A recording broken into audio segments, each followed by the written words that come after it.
அனைவருக்கும் பள்ளிப்பாளையம் தனக்கோடியின் வணக்கம்.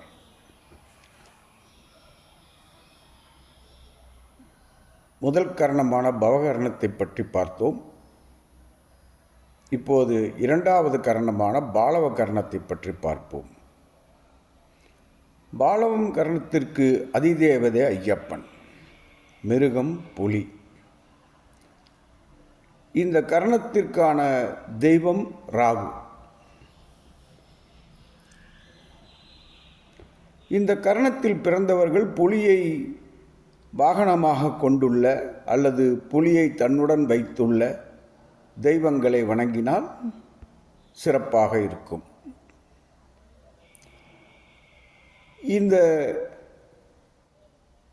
கரணத்திற்கு அதிதேவதையாக நாம் புலியை எடுத்தாலும் ஜாதக பலம் கொண்டவர்கள் புலியை வாகனமாக எடுக்கலாம், மிருகமாக எடுக்கலாம்.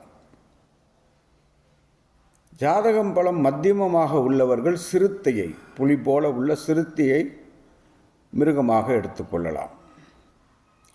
ஜாதக பலம் குறைந்தவர்கள் பூனையை கிரகமாக, அதாவது மிருகமாக எடுத்துக்கொள்ள வேண்டும்.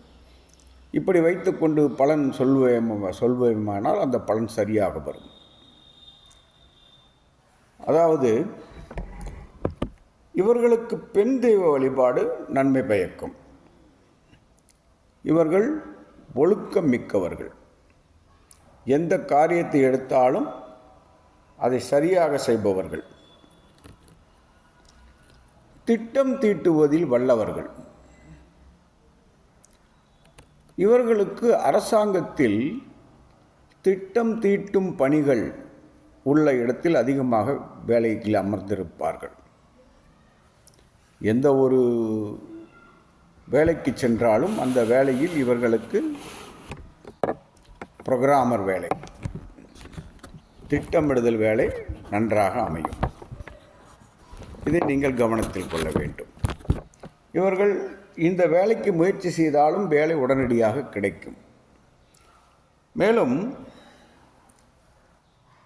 இந்த பாலவம் கரணத்தில் பிறந்தவர்களுக்கு ராகு கேது தோஷங்கள் பாதிப்பதில்லை. ராகுவே இதற்கு தெய்வமாக கிரகமாக வருவதால் ராகு கேது தோஷங்கள் இவர்களை பாதிப்பதில்லை. அதையும் கவனத்தில் கொள்ள வேண்டும். இது திருமண தடையாக இருந்தாலும் சரி, குழந்தை பிறப்பில் தடை செய்வதாக இருந்தாலும் சரி, இந்த ராகு கேது தோஷங்கள் இவர்களுக்கு எந்த பாதிப்பையும் தராது. ஜாதகத்தில் பார்த்தால் தடை செய்வது போல இருக்கும். ஆனால் இவர்களுக்கு அந்த தடைகள் ஏற்படாது. திருமணம் உரிய வயதில் நடந்துவிடும், குழந்தை பிறப்பும் உரிய வயதில் கிடைத்துவிடும்.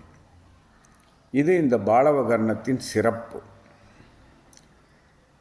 பாலவகரணத்தின் மிருகம் புலி என்று சொன்னோம், மத்தியமம் என்றால் சிறுத்தை என்று சொன்னோம், கிரக பலம் இல்லை என்றால் பூனை என்று சொன்னோம்.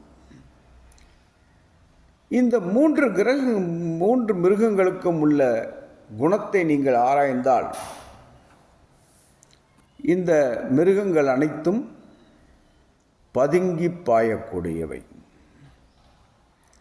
இதேபோல இவர்களது குணமும் இருக்கும். பாலவகரணத்தில் பிறந்தவர்கள் யாராவது ஏதாவது சொல்லிவிட்டால் அவர்களை மனதில் வைத்துக்கொண்டு தக்க சமயத்தில் பழிவாங்குவார்கள். ஆகவே இவர்களிடம் பேசும்போது மற்றவர்கள் யோசித்து பேச வேண்டும். மிகுந்த தைரியம் மிக்கவர்கள். தைரியத்தில் இந்த மிருகங்கள் அனைத்துமே தைரியசாலிகள் என்பதால் இவர்களும் தைரியமிக்கவர்களாகவே இருப்பார்கள். அதிகமாக பார்த்தால் இவர்கள் விளையாட்டு வீரர்களாக இருப்பார்கள். போட்டிகளில் வெற்றி பெற்றே தீர வேண்டும் என்று குணம் இருக்கும் இவர்களுக்கு. ஆகவே விளையாட்டுத் துறையில் இவரை அதிகமாக பார்க்கலாம். குறிப்பாக இவர்கள் தைரியசாலிகள் என்பதால் கபடியில் இவர்கள் அதிகமாக இருப்பார்கள். கபடி போட்டி நடக்கும் இடத்தில் கோச்சாகவோ விளையாட்டு வீரராகவோ இவர்கள் இருப்பார்கள். இந்த பாலவ கர்ணத்தில் பிறந்தவர்களை கோச்சாக அமைத்து வைத்தால் கண்டிப்பாக இவர்கள் அந்த குழுவை வெற்றி பெற வைப்பார்கள். ஜாதக பலம் இருக்க வேண்டும். கண்டிப்பாக அந்த டீமை இவர்கள் வெற்றி பெற செய்து விடுவார்கள். இந்த பாலவம் கரணத்தில் பிறந்தவர்களுக்கு லக்னத்தில் ராகு இருந்தால் புதன் திசையில் இவர்களுக்கு நோயால் பாதிப்பு வரும். இதை குறிப்பாக கவனித்து பலன் சொல்லும் இடத்தில்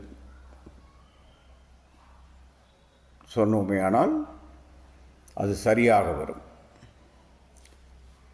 இவர்கள் தளராத மனம் உடையவர்கள். எப்போதும் ஒரு காரியம் செய்யும்போது அதில் சில பிரச்சனைகள் வந்தாலும் துணிந்து நின்று அந்த காரியத்தை சாதிக்கும் வல்லமை பெற்றவர்கள் இவர்கள். அதே போல இவர்கள் தன் உறவினர்களுக்கு அதிகம் உதவுவார்கள். உறவினர்களுக்கு அதிகம் உதவி செய்வார்கள். எப்போதுமே இவர்களை எடுத்துக்கொண்டே ஆனால் எதிரிகள் மீது ஒரு பயத்தை ஏற்படுத்துவார்கள். புலி உருமும் சத்தமே பயப்படுத்தும் அல்லவா, அதுபோல இவர்களை பார்த்தாலே பார்ப்பவருக்கு மனதில் சிறு பயம் வரும். இவர்கள் திட்டி விடுவார்களோ என்று. சரியாக ஒரு காரியத்தை செய்யவில்லை என்றால் இவர்கள் திட்டி விடுவார்கள். வேண்டாத சொற்களை பயன்படுத்தி அவர்களை திணற வைப்பார்கள். இவருக்கு கீழ் வேலை செய்பவர்கள் இவரிடம் பயம் கொண்டே இருப்பார்கள். ஏனென்றால் இவர்களுக்கு எந்த செயலிலும் வெற்றி பெற வேண்டும் என்ற எண்ணம் இருப்பதால் இப்படி நடந்து கொள்வார்கள். முக்கியமான குறிப்புகளை மட்டும் சொல்லிக் கொண்டிருக்கிறேன். கவனத்தில் கொண்டு ஜாதகம் பார்க்க இது உதவியாக இருக்கும் என்று நான் நினைக்கிறேன். பல புத்தகங்களில் படித்ததை ஒரு குறுகிய சிறு குறிப்பாக தங்களுக்கு கொடுத்து கொண்டிருக்கிறேன். இதை வைத்துக்கொண்டு ஜோதிடம் அற்புதமாக சொல்லலாம். இதை கவனத்தில் கொள்ளுங்கள். நன்றி, வணக்கம், வாழ்க வளமுடன். மேலும் விவரங்களுக்கு என்னை தொடர்பு கொள்ளலாம். எனது ஃபோன் நம்பர் 94 87 31 33 00 மற்றும் 93 64 11 12 94. வணக்கம்.